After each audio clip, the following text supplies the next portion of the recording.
and people were actually killed. You could be killed if you were caught bathing. Now that plays a very prominent role again because we consider the relationship between hygiene, prevention of disease, etc. We see the relationship here. In fact, Frederick II, who was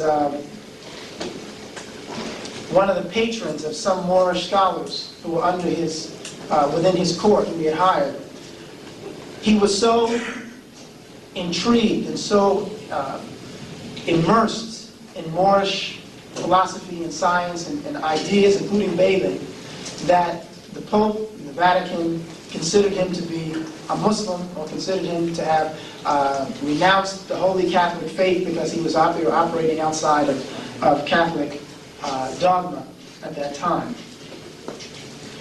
Now, scholars, Moorish scholars, who begin to make their way, by way of their texts, into European centers, European schools, cathedral schools as they were called, were individuals such as Abu al-Walid ibn Rushdi, also known as Averroes, Ibn Sina, also known as Avicenna, Ibn Zard, also Ibn Zur.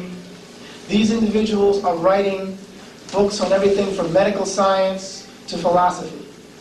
And the books, after having been written within the Moorish centers, within Moorish schools, are even translated into the developing European languages and then sent into other countries, and sent into France, sent into Spain, into other parts of England, and into what was the Germanic states at that time.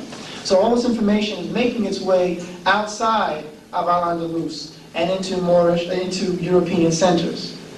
Averroes, who lives in the 12th century, is born in Cordova. He's a philosopher, physician, mathematician.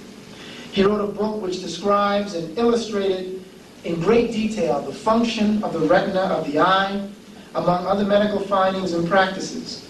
His text, which in 1215 is translated into Latin and used extensively at such schools as Chartres, which becomes the University of Paris, Bologna in Italy, and Naples, University of Naples, which we'll talk about in a moment, Oxford, and other universities. This becomes the cornerstone of the medical studies. His writings, his books. It also ends up finding its way into into the church dogma by way of Thomas Aquinas, as we'll see shortly. Another scholar by the name of Avempace, which is what the Europeans call him, they anglicized his name. His name was Abu Bakr ibn Baha, born in Saragossa in the 11th century, prompted the interest of a scientifically emaciated European group or culture.